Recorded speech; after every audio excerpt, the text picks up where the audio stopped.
Avez-vous déjà remarqué que les exigences légales imposées à votre produit ne sont pas toujours les mêmes, mais semblent varier?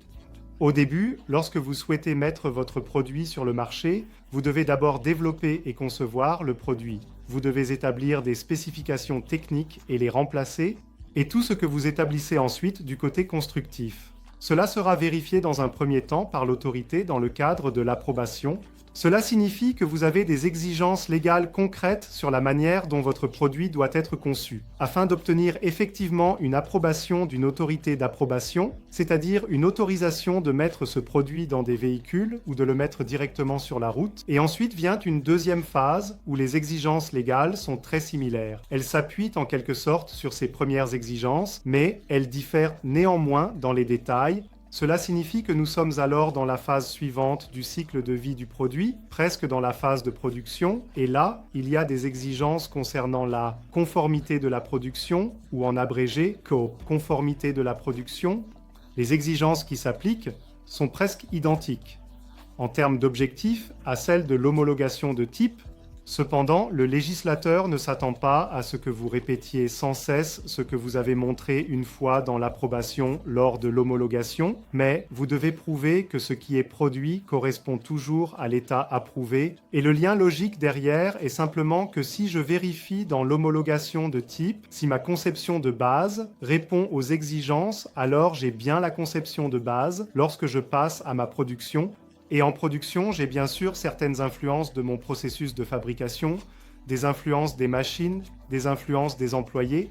Cela signifie que les erreurs qui pourraient survenir sont d'autres erreurs, mais c'est pourquoi les méthodes d'essai sont différentes. Lorsque vous êtes ensuite dans la phase suivante, vous avez la phase d'utilisation, c'est-à-dire que vos clients utilisent votre produit et d'autres erreurs peuvent alors survenir. Typiquement, des erreurs résultent du fait que le client ne comprend peut-être pas tout à fait ce que vous aviez prévu, comment votre produit doit être utilisé, et nous pouvons alors constater une utilisation abusive.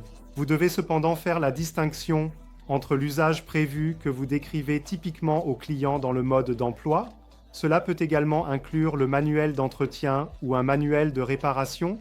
Ensuite vient l'usage prévu ou l'utilisation abusive prévisible, c'est-à-dire que vous avez une utilisation par le client qui n'est en réalité pas souhaitée ni prévue par vous, mais il devrait être clair. Pour vous que le client fait cela, il peut également utiliser le produit de cette manière, et ensuite il y a l'utilisation abusive. Cela signifie que le client fait quelque chose avec votre produit qui n'est pas du tout prévu, qui n'est pas du tout possible. Vous connaissez peut-être notre exemple avec une chaise d'une autre vidéo. Je vais maintenant prendre un autre exemple. Prenons un exemple avec un sèche-cheveux. Donc, vous vendez un sèche-cheveux. Vous en avez conçu un, vous le produisez, vous le vendez, et maintenant, vous avez vos clients qui utilisent le sèche-cheveux. L'usage prévu par vous est que l'on utilise le sèche-cheveux pour sécher les cheveux. Il est maintenant prévisible que quelqu'un puisse dire qu'il sèche maintenant son pantalon. Cela signifie que vous devez réfléchir à ce que vous devez faire pour que le pantalon ne puisse pas brûler ou que le sèche-cheveux ne se casse pas, car quelqu'un s'approche trop du pantalon et réduit ainsi l'apport d'air pour le sèche-cheveux, ce qui pourrait entraîner une surchauffe. Il serait bien sûr abusif que quelqu'un s'asseye dans la baignoire et utilise le sèche-cheveux. Donc, en tant que fabricant d'un tel sèche-cheveux, vous n'avez pas l'exigence de rendre le sèche-cheveux étanche ou que vous devez le faire fonctionner à basse tension, que la tension soit sans problème. Mais ce que vous faites en tant que fabricant, c'est émettre un avertissement clair. Cela signifie inclure des avertissements dans le mode d'emploi, peut-être apposer un autocollant approprié sur le sèche-cheveux, afin que l'utilisateur comprenne que s'il fait cela, c'est abusif et que cela n'est pas couvert par votre responsabilité. Et avec le terme responsabilité, nous sommes exactement au sujet de la réglementation correspondante qui s'applique du point de vue légal. Vous avez donc avec vos produits, lorsqu'ils sont utilisés, le sujet de la sécurité des produits et de la responsabilité des produits. De plus, vous avez également d'autres exigences si vous avez un produit soumis à autorisation. Cela signifie que vous êtes également légalement tenu de réaliser une surveillance du marché, une surveillance des produits, entre parenthèses, mais cela s'applique également à chaque produit. Vous devez évaluer si vous identifiez un défaut présumé, s'il pourrait entrer en conflit avec votre approbation.